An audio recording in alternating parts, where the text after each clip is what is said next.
تەنسیق و هەماهەنگی بکەین لە ژێری یەک چەتردا. یەکگرتوو پارتی بوو بۆیە ئەو خەڵکانەی کە هەمووی لە پارتی ناڕازی بوو ڕووی کردی یەکگرتووی ئیسلامی کوردستان. ئەگەر بیشڵن تەجوید کراوە بەهایەکی وای نییە، یعنی احتیبارێکی وای نییە. یەکگرتوو یەک منهەجی پەروەردەیی فکری هەیە، شاوتمان نەک نەگەینە بەڵگەی ورد دواتر خەڵکی هەرێمی کوردستان تووشی ناومێدی ببێ. یەکگرتووی ئیسلامی پاشەکشەی کرد لە هێزی دووەمەوە بوو بە هێزی سێەم. ئێمە بەرپرس نین لە پاراستنی سوونەرەکانی هەرێمی کوردستان، چونکە دەسەڵات و هێز و ئەمن لای ئێمە نییە. پێمان وا بوو ئۆپۆزیسیۆن بین، دەتوانین ئۆپۆزیسیۆنێکی جدی بین. قەت سەرکەوتنی فەردێک نییە، سەرکەوتنی قیادەکەیەتی، باسی موچە، باسی هەڵەبجە، باسی نەوت و بەنزین و نرخەکانی.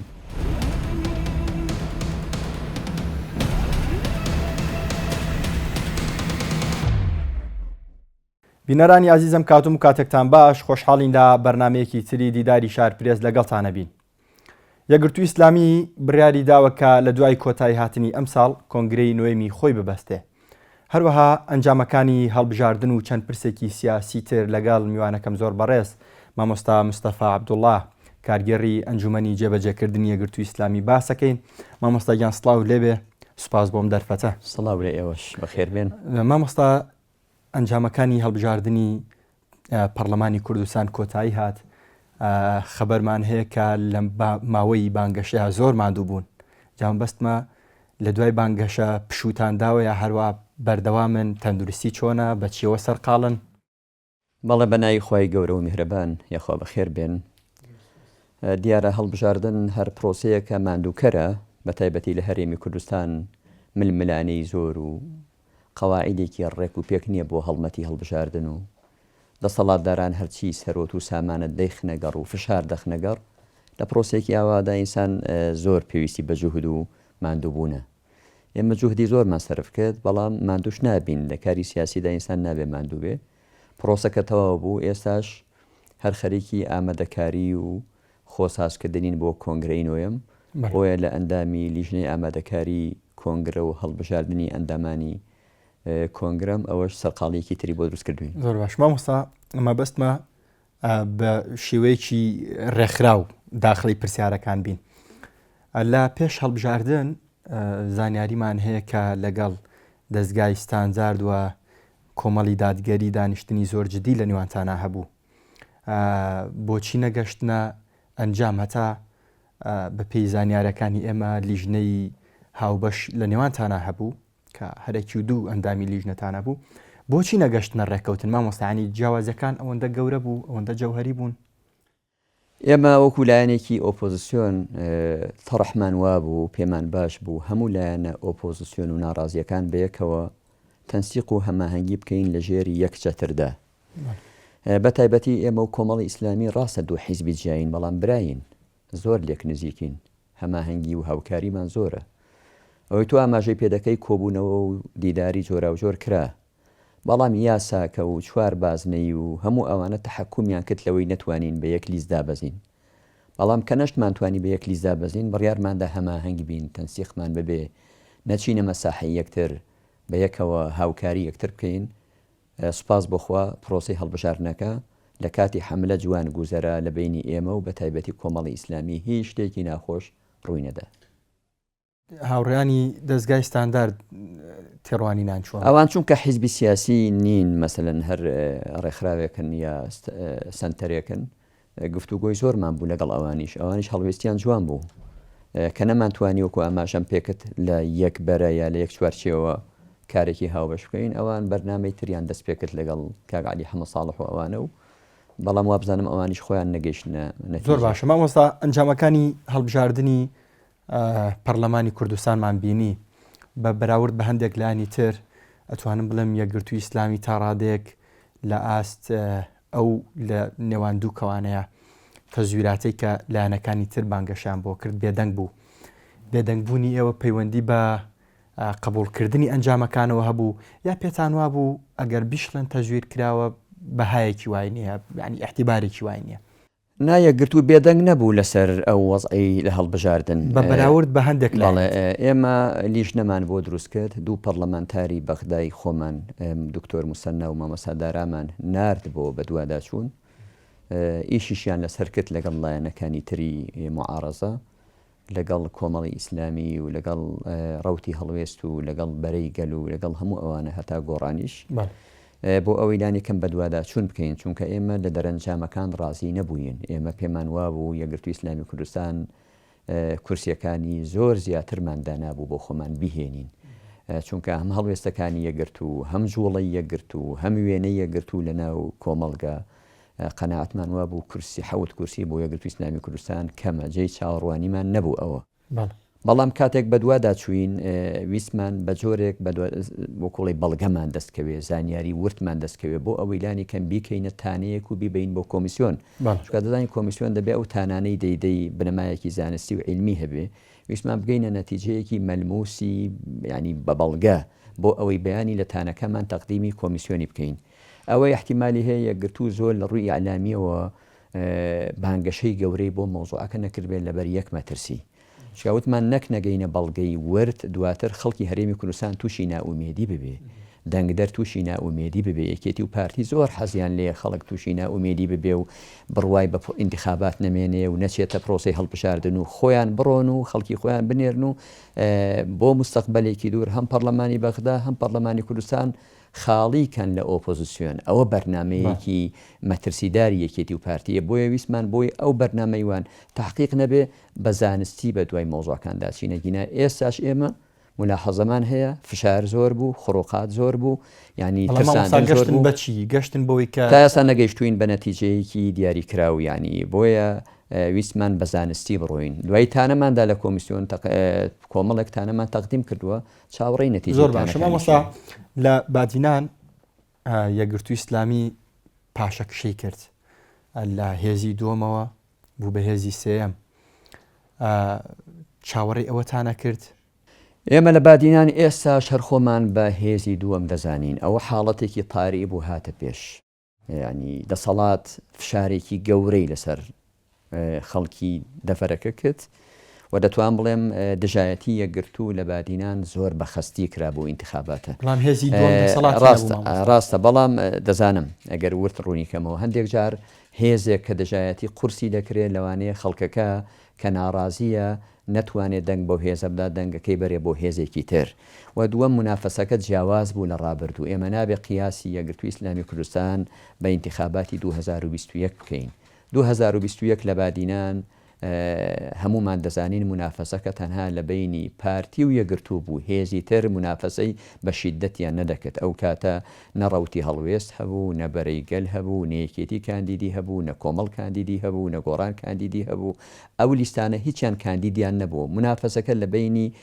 یەکگرتوو پارتی بوو بۆیە ئەو خەڵکانەی کە هەمووی لە پارتی ناڕازی بوو ڕووی کرد یەکگرتووی ئیسلامی کوردستان ئێستا مقایسەی دەنگی ئێمە بە ئینتیخاباتی 2010 لە بادینان هەر زیادمان کردووە بەڵام قیاسەن بە 2021 کە یاساکەی جۆرێکی تر بوو وێنەکەوا دەگیرێگینە ئێستاش لە بادینان ئێمە خۆمان بە خاوەنی تەنزیمێکی تۆکمە دەزانین جەماوەرێکی باش دەزانین و خەڵکی مەبدەئی و کارامە دەزانین و خزمەتی گەورەی بادینان دەکەین بەڵام ئەگەر ئاوا مقایسەی بینی 21 و 24 دەکەی مقایسەی ناکەی بە 2010 یاساکەی جیاواز بوو وێنەکەی یەکگرتوو وایەکە هاتوۆتە دووە مامۆستا یەکگرتوویەک لە زاخۆ یەکگرتوویەک لە تەیواڵە هەمان یەکگرتووە بەڵێ یەکگرتوو منهەجێکی هەیە بە تایبەتی ڕەنگە خۆت بزانی ئەم پرسیارم لەکوێوە چاک ئەیزانم یەکگرتوو یەک منهەجی پەروەردەیی فکری هەیە یەکگرتوویەک لە زاخۆ یەکگرتوویەک لە تەیواڵە یەکگرتوویەک لە کەرکووک یەکگرتوویەک لە ڕاپەڕین یەکگرتوویەک لە گەرمیان و لە کوێستان یەک دیدی منهەجی هەیە یەک تێڕوانینی هەیە بۆ مۆزوعەکان مانای وانە بڵێم ڕاجیاوازی نیە مەئینسانی دەبێت ڕای جیاواز هەبێت لە بینی خێزانی ئەندامی یەک خێزانیش بەڵام یەکگرتوو لەسەر استراتیژیە ڕێککەوتووە لەسەر سیاسەتێک ڕێککەوتووە هەومان تەبەنی ئەو سیاسەتە دەکەین بۆیە یەکگرتوو یەکگرتووە یەک سیاسەتە یەک منهەجە یەک استراتیژە بادینیەک و سۆرانیەک و هەولێریەک و گەرمیانیەک هەمووی وەکو یەک دەڕوانێتە بڕیارەکانی مامۆستا لە چاوپێکەوتنی هاوڕێیەکی خۆتان هەر بەم شێوازە من قسەکەی بەڕێزان نقلەکەم ئەڵێ گوێم لێ بووە لە ئیسلامیەکی ئێمە خۆمان کە وتوێتی ئەم وڵاتە سەرنەوەکەی بە ناوی ئەمەوە نییە. پرسیارەکەوەیە ئەگەرەوە سەرنەوەکەی بە ناوی ئەوە نی بۆچی ئیشەکەنەوە؟ ئەو پرسیارە لە بەرنمەیە کرا، وتم باسی خزمەت گوزاری کرا، باسی بوعدی ئەمنی کرا، باسی بوعدی نەتەوەیی کرا، وتم تا ئێستاش مادەم حکوومەت لای پارتی وێکێتیە، دەسەڵات لای ئەوانە، هێز لای ئەوانە، وەکو سەنەویەکان بە ناوی خۆیان کرد بێ وایە لای ئەوانە بە ئەوان پارێزگاری لە سنوورەکان بکەن. ئێمە بەرپرس نین لە پاراستنی سوونەرەکانی هەرێمی کوردستان، چونکە دەسەڵات و هێز و ئەمن لای ئێمە نییە. لەوە پرسیارەکە هاتگوتم سەنەوی حکومڕانی ئێوڕۆ لای ئەوانە، لای ئێمە نییە. بەیانی کەوتە لای ئێمە حکومڕانی و دەسەڵات دەزانین چۆن مامەڵە لەگەڵ سنوورەکان دەکەین، لەگەڵ عیلاقاتی ئیقلیمی دەکەین، لەگەڵ عیلاقاتی نێودەوڵەتی دەکەین، مامەڵە لەگەڵ بەغداد چۆن دەکەین، خزمەت گوزاریەکان چی دەکەین. لەوە ئەو پرسیارە هات. زۆر باش مامۆستا خۆتان یەکلا کردوتەوە کە ناچنە حکوومەتەوە، ئەتانوێت چۆن لە پەرلەمان کار بکەن و پرسیارەکە دوو بڕگەی دومیان ئەوەیە بۆچی ناچنە حکوومەتەوە؟ ئێمە هەڵسەنگاندنێکمان بۆ دەرەنجامەکانی هەڵبژاردننی ئەوجار کرد، بۆمان دەرکەوت هەر یەکێتی و پارتی ئەو هێزن کە زۆرینیان پێکێنەوە، جا لە ژێر چ فشارێک و پارە سەرفکردنەوە مۆزوعێکی دەرەواقعەکە قسە لێ دەکەین. ئێمەش ئەزمونمان کردووە لە ساڵانی لە خولەکانی ڕابردوو لەگەڵ پارتی وێکێتی بەشدار بووین، پێمان وابووە ناتوانین ئەجێندای خۆمان، بەرنامەی خۆمان، خزمەت گوزاریەکانی خۆمان کە لە بەرنامەکەمان هەیە پێشکەش بە خەڵکی کوردستانی بکەین، بۆیە شتێکی دووبارە و تاقی کراوەی سەرنەکەوت و دووبارە ناکەینەوە. پێمان وایە ئێستا شێکێتی و پارتی هەر بەرنامەکەی جارانیان هەیە، استراتیژی جارانیان هەیە بۆ خزمەتی خەڵکی هەرێمی کوردستان کە فەشەلی هێناوە، بۆیە ویسمان نەچینە ناو مەنزومەیەک حکومڕانیەکی ناسەرکەوت و پێمان وابوو ئۆپۆزیسیۆن بین، دەتوانین ئۆپۆزیسیۆنێکی جددی بین، ڕەخنە بگرین، بە دوواداچوون بکەین، کەم و کوڕیەکانی دەسەڵات بێنینە سەر ناو پەرلەمان، لێپرسینەوە بکەین، سەرۆکی حکوومەت بانگێشتکەین بۆ پەرلەمان، وەزیر بانگێشت بکەین، دەمانەوێت معارزەیەکی جددی بین، خزمەت بە خەڵکی هەرێمی کوردستان بکەین. مامۆستا وردە بە بچینە ناو پرسی کۆنگرەوە. یەکگرتووی ئیسلامی وەکو لە پێشەکەەکە ئاماژەم پێکرد قەرارە ئەم ساڵ کۆنگرەی نوێمی خۆی ببەستێ. بەپێی پەیڕەوی ناوخۆی یەکگرتووی ئیسلامی زۆر بەڕێز مامۆستا سەلاحەدین بادین ناتوانێت خۆی کاندید بکات و یا خۆی بربژێر بکاتەوە. پێتان وانییە نەشتەرگەرێکی قورسە بێ بۆ یەکگرتوو و چۆن لەگەڵ ئەم هاوکێشەیە هەڵسو کەوتەکەن؟ ڕاستە ئێمە ئەو ساڵ کۆنگرە دەبەستین لە کۆتایی ساڵی 2024 ناگەینە 2025 کۆنگرە دەبەستین. ئەوەش بڕیارێکی ئازانەیە بۆ یەکگرتووی ئیسلامی کوردستان. هەموو کۆنگرەکانی لە کاتی خۆی ئەنجامداوە بێترس، چکە یەکگرتوو سەحەتی قیادی، تەنزیمی، مەنهەجی سەحەتێکی باشە، خەتخەتێن و باڵباڵێن و ئەو مەشکلانە کە حیزبی تر بۆتە پەتای ئێمە نیمانە. ئێمە لە دەوری مەنهەجێتێک کۆبووینەوە. ئێمە پێڕەوە پرۆگرامێکمان هەیە لە کۆنگرەی 8 پەسەندمان کردووە بۆ ئیشارەکانی ئەو 4 ساڵە. ئێستا خەریکی ئامادەکاری ڕەشنووسێکین. ئەو ڕەشنووسە ئامادە دەکەین بۆ کۆنگرەی نۆ. بڕگەیەک هەیە لە ناو پەیڕەوە پرۆگرام دەڵێ ئەمینداری گشتی 2 خولی 1 لە دوای 1 ئەمیندار دەبێ. ئەو بڕگەیە ئێستا خەریکی ئامادەکردنی ڕەشنووسی پەیڕەوە پرۆگرامین. ئەگەر ئەو بڕگەیە تعدیل کرا، ئەندامانی کۆنگرەی یەکگرتوو پەسەندیان کرد ئەو بڕگەیە نەبێ، ئێمە دوای کار دەکەین بە پەیڕەوە پرۆگرامێکی نوێ. ئەو پەیڕەوە پرۆگرامە چی ڕەسم کرد بەپێی ئەوە ئیش دەکەین. ئایا چی ڕەسم دەکەین؟ ئایا ئەندامانی کۆنگرە لەسەر چی ڕێک دەکەون؟ ئایا دەنگ بە چ پەیڕەوە پرۆگرامێک دەدەن؟ هەیکەلەکە چۆن بێ؟ استراتیژەکان چۆن بن؟ ئەو بڕگەیە لا دەبرێ یا لا نابرێ؟ ئەوانە هەموو ڕۆژانی ئایندە لە ناو کۆنفرانسەکانی ئەندامانی کۆنگرەی یەکگرتوو تا ئەوتوێ دەکرێت یەکگرتوو زۆرینەی بەچی گەیشت ئەوە دەکەین. هەموو شتێک لای ئێمە بە دەنگدانە، بە ڕاگۆڕینەوەیە، بە پرس و ڕایە، دواتر دەخینە پرۆسەی دەنگدانەوە. زۆرینەی ئەندامانی کۆنگرە چیان پەسەند کرد ئەوە ممارەسە دەکەین، هەرچێک پەسەندیان کرد لای ئێمە ئەولەوێت. مامۆستا چاودێران و هەتا چەند کەساتێکی نزیک لێوەش بۆچی باسی دیزاینکردنی کۆنگراکەن؟ بە تایبەتی کاتێک کە پرسی ئەمینداری کەسێکی نزیک لە ئەمینداربوونی کەسێکی نزیک لە ئەمینداری ئێسا دێتە گۆڕێ ئیترە وترێ کۆنگرە دیزاین کراوە. پرسیارەکە وەیە ناچێتە عقلی کەسەوە کە یەکگرت و ئەوەندە ئیرادەی لاواز بوو بێ کە دیزاین بکە.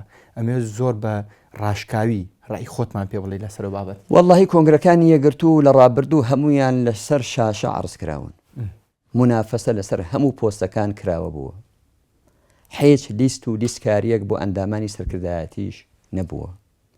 هەموو کەسێک لە ناو کۆنگرە مادەم ئەندامی کۆنگرەیە ئازاد بۆ خۆی بە پاڵەوێ بۆ سەرکردایەتی. هەر کەسێک شڕوتی ئەمینداری گشتی تێدا بوو بێ، چەند مەرجێکی هەیە خۆپاڵاوتن، خۆی پاڵاوتۆ بۆ ئەمیندارێتی. ئازادانە دەنگ درراوە، نە پارە تەوزیع کراوە، نە فشار دروست کراوە، نە تەزویر و گزیکاری تێدا کراوە. پرسێک یان دەستەیەکی دادگای دەرەوە هاتووە سەرپەرشتی هەڵبژارنەکانی کۆنگرەی ئێمە کردووە، شەفاف لە ژێر چاوی دنیا هەمویان وا ڕۆیشتون، ئەوەش هەروە دەڕەوە. دیزاین خەڵکی یەکگرت و هۆشیارە، ئەوانەی لە ناو یەکگرت و کادیرن سەرکردن هەمویان خەڵکی خوێندەوارن، هۆشیارن، خاوەن بیر و باوەڕن، خاوەن مەبدەئن، خۆیان بەشت دەزانن. چۆن قبول دەکەن دیزاینیان بەسەردا بکرێشتی وا هەر نییە، دوور و نزیک ئەسڵ و ئەساسی نییە ئەوە، چونکە یەکگرت و خەڵکەکەی هەمووی لە دەورەی مەنهەجێک کۆبۆتەوە، مەبدەئێک کۆبۆتەوە، لە دەوری شەخص کۆ نەبۆتەوە. بۆیە ئەوە دوورە لە ڕاستیەوە لە باسی دیزاین، بەڵام ئەگەر بریتی بێ لە ئامادەکاری ڕەشنووس و هەڵبژاردننی ئەندامانی کۆنگرە و لیژنە دروستکردن بۆ ئەوەی کۆنگرەیەکی سەرکەوتوو ببێ و بەرنامەدا بنین لە ئایندە چی بکەین و استراتیژی ئایندە ڕسم بکەین و هەروە بێتەوە ڕێک و پێکردنی کارەکان، ئەگەوە ناوی لێ بنێن دیزاین شتێکی ترە. بەڵام ئەگە بتەوێ نەفرێ دابنی و خەڵکەکە هەمووی ئیجبار بێ بۆ ئەوە، نەبۆ سەرکردایەتی، نەبۆ مەکتەب سیاسی، نەبوو ئەمیندارێتی، شتی وە لە مێژوو یەکگرتو نەبووە و لە ئایندەش نابێت. مامۆستا لە هەموو دنیاە معلومی بەڕێستانە کە بزاوتێکی سیاسیە حیزبێکە پارتێک کۆنگرەکە بۆ بە خۆداچوونەوە و خۆنوێکردنەوە و دیاریکردنی خاڵە سلبی و ئیجابیەکانە. زۆر جارگۆمان لەوە بێ کە یەکگرتووی ئیسلامی ئامادەییتیان نییە دەست پاتە سەر خاڵە سلبیەکانی. هەر بەڕاستی یەکگرتووی ئیسلامی خاڵی سلبی نییە یا خەڵی گوێ لێ نەبوو ئێوە باسی سلبیاتەکانتان کردووە؟ وڵای یەکگرت و ئازایە بۆ دیاریکردنی خاڵە سلبیەکانی بە دەلیلیشی لە 2010 ئێمە کە دەنگەکانمان کەمی کرد، کورسیەکانمان پاشەکشێ و هاتی نەدواوە. کۆنفرانسێکمان بەست لە دوهۆک بە ئامادەبوونی 180 کادیری باڵای یەکگرت و دەستمان خستە سەر هەموو خاڵە لاوازەکانی خۆمان. استراتیژی قۆناغی نوێمان دیاری کرد. 4 ساڵی دوای ئەوەمان ئەولەوێتمان دیاری کرد، وتمان ئەوە خاڵە لاوازەکانمانن 1 2 3 4 5 تا 10، ئەوەش خاڵە ئیجابیەکانمانن. قۆناغی بە خۆداچوونەوەمان دەست پێ کرد.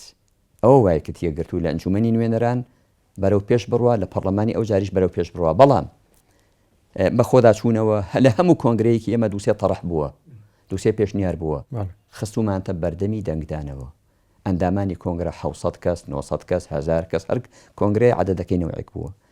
زۆرینە چی تەبەنی کرد بێ؟ ئەیدی بێ ڕێست لە ڕای زۆرینە بگرین. ئێمە خۆ ناکرێ نەفرێک و 2 نەفەر وەکو دەڵێی تۆ دەڵێی دیزاین و شتمان بەسەردا بسەپێنێشتی وان نییە.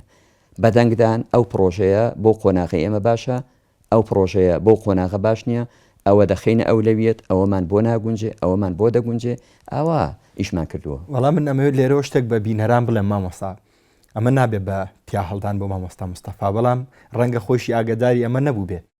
لە دوای داکشانی دەنگەکانی یەکگرت و دواتر هەڵکشانەوەی دەنگەکانی یەکگرت و لە 5 کورسی و دیسانەوە بۆ 7 کورسی بەڕێستان ئاگداریەوەن کە ئێوە بووبوون بە ئەندازیاری هەڵکشانی دەنگەکانی یەکگرت و ناوەبران. یعنی هەر بەم نەسە بڵێم ئەوترا مامۆستا مستەفا عەبدوڵڵا ئەندازیاری هەڵکشانی دەنگەکانی یەکگرت و بووە. بەدیدی من قیادەی یەکگرت و بەڵام ئەمە قسەی خەڵکە و قسەی چاودێرانە، ینی من قسە نقلەکەم. وەڵام من سوپاسی چاودێران دەکەم، بەڵام سەرکەوتنی یەکگرت و قەت سەرکەوتنی شەخص نییە، قەت سەرکەوتنی فەردێک نییە، سەرکەوتنی قیادەکەیەتی، تەنزیمەکەیەتی، ڕێخستنەکەیەتی. بە هەموومان توانیومانە سەرکەوتن بۆ یەکگرت و تۆمار بکەین. من قەت سەرکەوتنی یەکگرت و نادەمە پاڵ خۆم. من خزمەتکارێکی یەکگرتوم، من کادیرێکی یەکگرتوم، لەکوێ یەکگرت و پێویستی بە من بوو بێ لەوێ ئامادەم بۆیە سەرکەوتنەکەی هەمویانە. مامۆستا لە بەرمەبنای ئەو پرسیارە و ئەو ڕوونکردنەوەی پێشوو ئەمێ بڵێم ئەوترا مامۆستا مستەفا عەبدوڵڵا پێگەیەکی جەماوەری لەمەوەی ئەم 4 ساڵی ڕابردوو بە تایبەتی زۆر بەهێزیە و کەسایەتێکی سیاسی دیارە. قسە هەبوو کە بەڕێستان کاندید بن و خۆتان هەڵبژێرن بۆ ئەمینداری یەکگرتووی ئیسلامی، بەڵام لەبەرەوەی کەکران بە سەرۆک لیست و سەرۆکی فراکسیۆنی یەکگرتووش هەڵە نەبم یەکلا بۆتەوە کە بەڕێستانن، ئەمە لە پای ئەوە بوو کە ئیتر جۆرەك لە میان ڕێوی بنوێنی بۆەوەی کاندید نەبی یا بیتە دواوە یا بەمانایەکی تر ئیش و کارەکان بۆ یەکگرتوو باشتر بڕوە. ئەمە تا چەند ڕاستە؟ سەرنجی چییە لەسەر ئەو قسەیە؟ وەڵا ئەوە ئەسڵ ئەساسی نییە. ڕۆژێک لە ڕۆژان لە بیری من نەبووە خۆم بپاڵێوم بۆ ئەمیندارێتی، بەرنامەم نەبووە و بیریشم لێ نەکردوێتەوە و قسەیەک لەو قسانە لە ناو مەجالیسی یەکگرتوودا نەکراوە.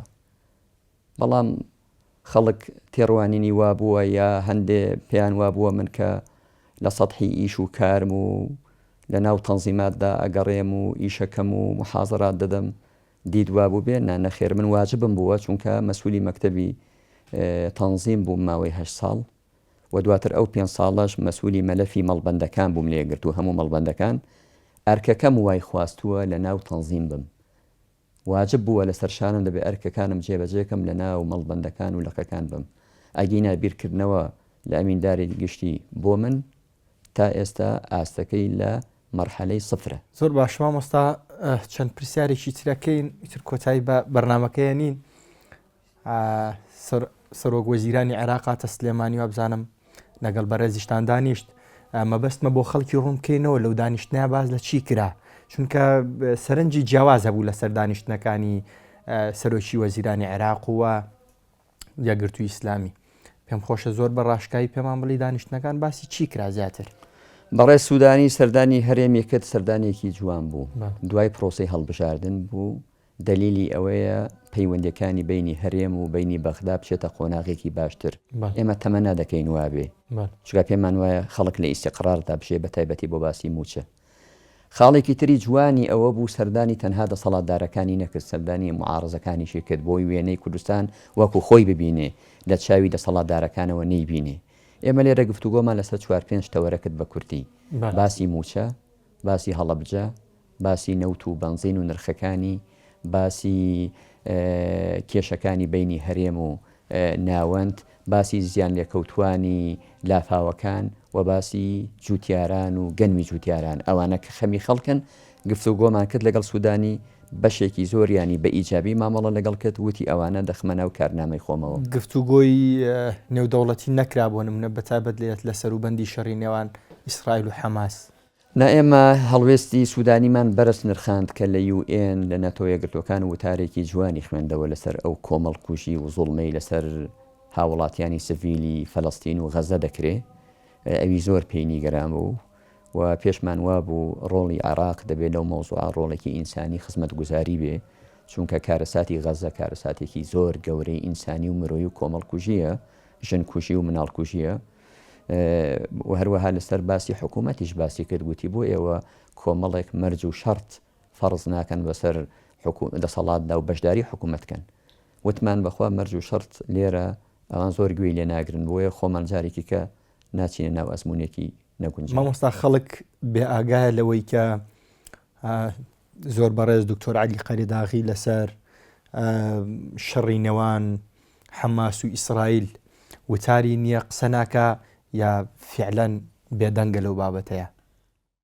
نەمزانیوە بێدەنگ بێت، چونکە بەیانیان بووە ئیتحادی عولەمای موسلیمین و قسەشی بووە و هاوکاریکی گەورە دەکە. هەر ڕێکخراوەکەی ئەو لێرە کە ڕابیتەیە هاوکاری زۆری غەزە دەکا و ڕۆژانە لە ناو لێ قەوماوانی وێ خواردەمەنی دابەش دەکا و پزیشک دەنێرێ و دەرمان دەنێرێ و فریاگوزاری دەنێرێ و ئەوانەی بۆ دەکرێ، ئەوانەی کردووە.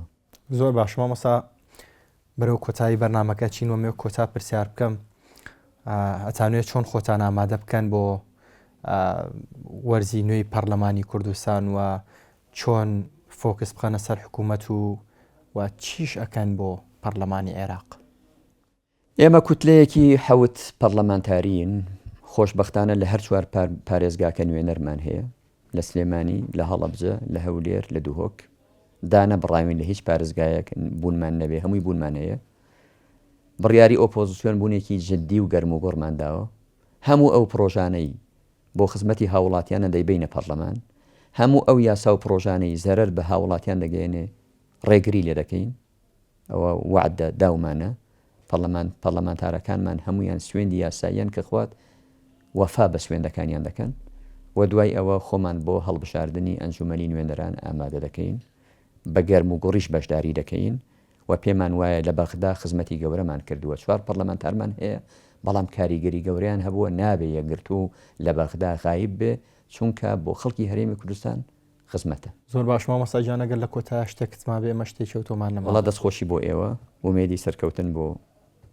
کەناڵەکە و پەیجەکەتان دەخوازم و ئومێد دەکەم خەڵکی هەرێمی کوردستان لە دوای پرۆسی هەڵبژاردن بچێتە قۆناغێکی باشتر و حکومڕانەکان چیکە یاری بە سەروەت و سامانی ئەو وڵاتە نەکەن خزمەت گوزاریەکان پێشکەش بکەن چیکە بێباک نەبن بەرامبەر بە سەروەت و سامان و قەواری هەرێمی کوردستان چونکە زۆر بێباکن زۆر کەم تەرخەمن گەندەڵی لێی داون بۆتە بە سیمایان گەندەڵی قۆڕکاری. زۆر سپاس بۆ مامۆستا مستەفا عەبدوڵڵا کارگەڕی ئەنجومەنی جێبەجێکردنی یەکگرتووی ئیسلامی کوردستان. بینارانی بەڕێز بەم شێوازاتی نا کۆتایان بەرنامە تا بە یەگەشتنەوەیەکی تر هەرشاد بن خواتان لەگەڵ.